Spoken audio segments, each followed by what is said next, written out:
माता तुलसी की कथा। एकादशी के पारण पर द्वादशी के दिन सुने माता तुलसी की कथा। नमस्कार भाइयों बहनों और मित्रों, आप सभी का मेरे YouTube चैनल शुभकर्मा ही अष्टों में स्वागत है। आज द्वादशी के दिन सुनते हैं माता तुलसी की कथा। द्वादशी के दिन माता तुलसी की कथा सुनने मात्र से अखंड सौभाग्य की प्राप्ति होती है और भगवान लक्ष्मी नारायण का आशीर्वाद हमेशा बना रहता है। एकादशी के पारण के लिए द्वादशी पर माता तुलसी की कथा को अवश्य सुनना चाहिए। कार्तिक मास के शुक्ल पक्ष की एकादशी तिथि पर भगवान विष्णु का विवाह माता तुलसी के साथ किया जाता है। द्वादशी तिथि पर भी तुलसी का विवाह कई लोग करते हैं। तुलसी भगवान विष्णु को अति प्रिय है। तुलसी के बिना भगवान विष्णु कभी भी भोग को स्वीकार नहीं करते। तुलसी पूर्व जन्म में एक लड़की थी जिसका नाम वृंदा था। इस लड़की का जन्म राक्षस कुल में हुआ था। राक्षस कुल में जन्म लेने के बाद भी वह बचपन से ही भगवान विष्णु की भक्त थी और उनकी हमेशा आराधना साधना करती रहती थी। जब वह बड़ी हुई तो उसका विवाह राक्षस कुल में ही एक दानव राजा जलंधर के साथ संपन्न हो गया। राक्षस जलंधर समुद्र से उत्पन्न हुआ था।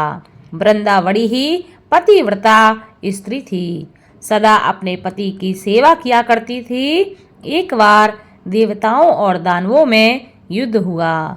जब जलंधर युद्ध पर जाने लगे तो वृंदा ने कहा कि हे स्वामी, आप युद्ध पर जा रहे हो, आप जब तक युद्ध में रहेंगे मैं तब तक पूजा में बैठकर आपकी जीत के लिए अनुष्ठान करूंगी। जब तक आप वापस नहीं आते मैं अपना संकल्प नहीं छोड़ूंगी।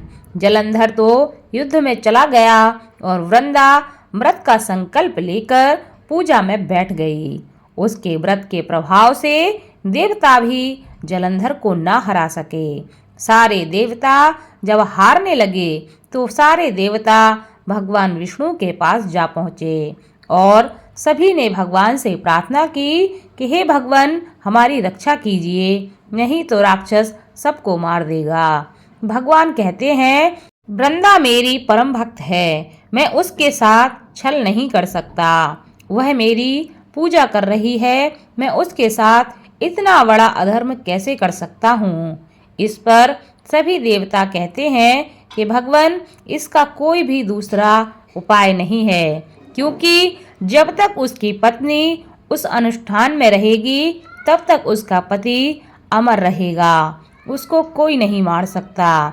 इसलिए हम सब आपके शरण में आए हैं, आपको हमारी मदद अवश्य करनी चाहिए। हे नारायण, हमारी मदद करें। इस पर भगवान विष्णु ने जलंधर का रूप धरकर वृंदा के महल में वह जा पहुँचे। वृंदा ने जैसे ही अपने पति को देखा तो वह तुरंत पूजा से उठ गई और उनके चरणों को छू लिया। इधर वृंदा का संकल्प, जैसे ही वह पूजा से उठती है उसका संकल्प टूट जाता है। उधर युद्ध में देवताओं ने जलंधर को मार दिया और उसका सिर काटकर अलग कर दिया। जलंधर का कटा हुआ सिर जब महल में आ गिरा तो वृंदा ने आश्चर्य से भगवान की तरफ देखा, जिन्होंने जलंधर का रूप धारण कर रखा था। इस पर भगवान विष्णु अपने असली रूप में आ गए, पर वह कुछ बोल ना सके। वृंदा ने कुपित होकर भगवान को श्राप दे दिया कि वे पत्थर के हो जाएं, जिसके चलते भगवान तुरंत ही पत्थर के हो गए। सभी देवताओं में हाहाकार मच गया। देवताओं की प्रार्थना के बाद वृंदा ने अपना श्राप वापस ले लिया। इसके बाद वे अपने पति का सिर लेकर सती हो गईं। उनकी राख से एक पौधा निकला। तब भगवान विष्णु ने उस पौधे का नाम तुलसी रखा और कहा कि मैं इस पत्थर रूप में ही रहूंगा, जिसे शालिग्राम के नाम से तुलसी के साथ पूजा जाएगा। इसके अलावा भगवान विष्णु ने यह भी कहा कि किसी भी शुभ कार्य में बिना तुलसी जी के भोग के पहले कुछ भी स्वीकार मैं नहीं करूंगा। तभी से ही तुलसी जी की पूजा होने लगी और कार्तिक मास में तुलसी जी का विवाह सालिग्राम जी के साथ किया जाता है। साथ ही देव उठनी एकादशी के दिन भी इसे तुलसी विवाह के रूप में मनाया जाता है।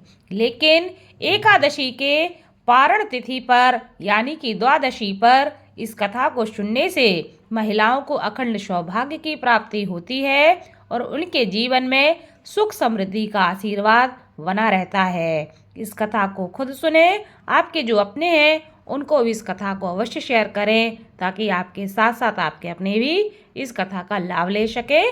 धन्यवाद।